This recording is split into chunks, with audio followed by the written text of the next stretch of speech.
Hey guys, welcome to another episode of Vinyl Den, your channel for record collecting by record collectors. I'm Nick. Today I'm talking about the upcoming reissue of the See You on the Other Side box set from Ozzy Osbourne.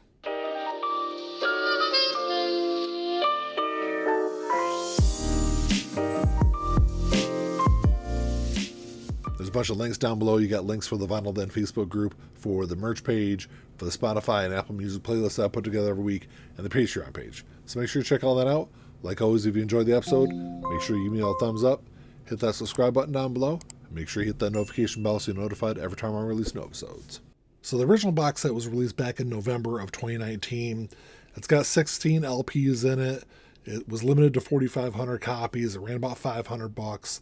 But when this thing was first announced, I assumed that they would eventually release a lot of those albums individually. So I passed on the box set when it was first released.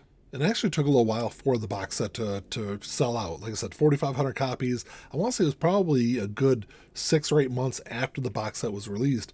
I got on Ozzy's website, and it was still available for the standard $500. I still debated on getting it, but I thought to myself, look, there's like 3 or 4 albums I really want from that box set. But I assumed since they released that box set, like I said, that they would eventually go ahead and reissue those individually, even though it might take a few years.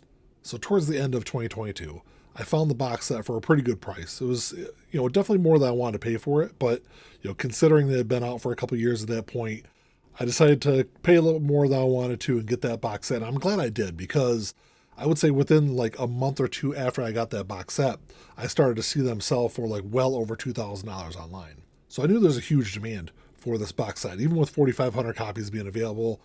I saw over the last probably month, I saw 2 copies of this. Granted, they're both sealed. Sell for almost $3,000, which is just insane, I think, for a box set. So I wasn't all that surprised when I saw a couple of days ago that they announced that they're going to reissue this box set. So they're officially calling the reissue of this box set See You on the Other Side version 2.0. So what's the big difference between these 2 box sets? The first thing I really noticed was this new box set comes with 2 additional LPs. So you're getting his last 2 albums, which were Ordinary Man and Patient Number 9. Now, it's going to be a little bit more limited. There's only going to be 2,000 copies of this going to be available.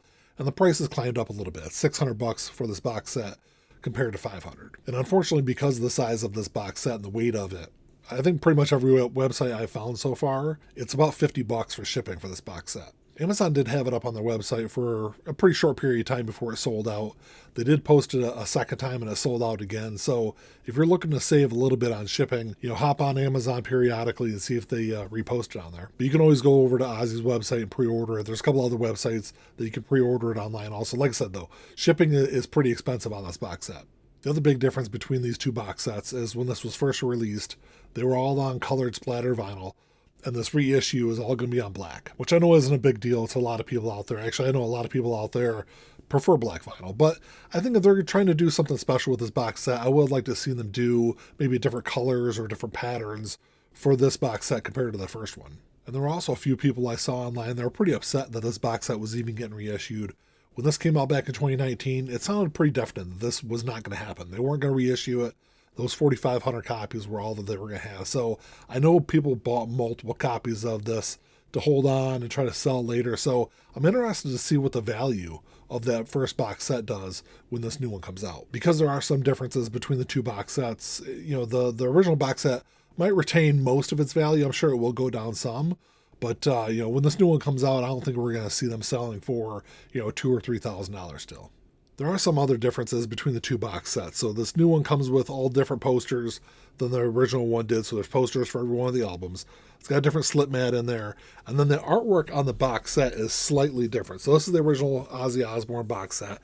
And it's got the gold coloring on here. The new one, the version 2.0, is silver instead of gold. So just kind of a minor difference. So I'm glad to see there's people out there that can be able to get this box set that missed out on it the first time. I think they're really missing an opportunity with this release, because unfortunately with them releasing this reissue of this box set, I think this is the only way you're ever going to be able to get these Ozzy albums on vinyl.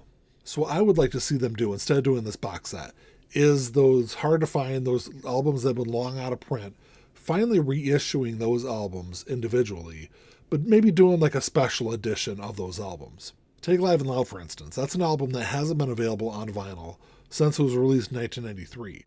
But I think it'd be kind of a cool release. They've got the plates for the box set, so they're able to press this on vinyl outside of the box set. But I've said it for the last couple of years, it'd be cool to see them do like a special edition with that metal grill, like what they've got on the CD. There's some other great Ozzy albums that haven't been available in a really long time, decades and decades, that instead of doing this box set, they could have done proper reissues of. Speak of the Devil hasn't been available since 87. The Ultimate Sin hasn't been available on vinyl since 91. No Rest for the Wicked hasn't been available since 91. Osmosis hasn't been available since 95, except for one pressing that came out, I think it was 2021 or 2022, but it was only 500 units that were pressed. And it's just really unfortunate, I think, for Ozzy fans that have been able to have his albums on vinyl for years because of the prices of these box sets, or if they want to buy original copies, it's hard to find first off, but if you are able to find copies of them, they tend to be pretty expensive. Take Speak of the Devil, for instance. That's an album, like I said, hasn't been available on vinyl since 87. It's one that has actually gotten pretty hard to find. I've got a friend who's a huge Ozzy fan. I did find a great looking copy of that album a few years back. It wasn't badly priced either. It was like 20 or 25 bucks. I bought it, gave it to him, like I said, because I knew he was a huge Ozzy fan. Even though I've been looking for a copy of that, I figured, I'll find the next one and get the next one I see. And, a couple years later, I have not found a similar quality version of that album that wasn't, 2 or 3 times that price. And I thought they were going to start slowly reissuing some of these albums. They just reissued Bark of the Moon for the first time in a long time. Well, I think last year they got reissued. They just released No More Tears, 2 years ago. So I thought we were going to start kind of seeing some of these releases trickle out over the next year or so. But I think they're kind of taking the easy way out with this box set. And if they were going to reissue this box set, I think they really should have done something at least different with the packaging or different with the artwork on the box set. Something to really make it stand out and be, really visually different than that first release. And since they named this new reissue version 2.0, it kind of makes me think this is not going to be the last time we see this thing get reissued. I'm assuming, every, few years I'll probably, slap a new coat of paint on it, maybe throw in a new album or so, and put out another version of it. So even though I've got complaints about this box set, and, the fact that I think they should have done single releases instead, I still have a copy of it on pre-order, even though I've got the first version of it. This isn't coming out until March 14th of next year, so I've got time. I haven't paid for it yet. I've got time to cancel my pre-order.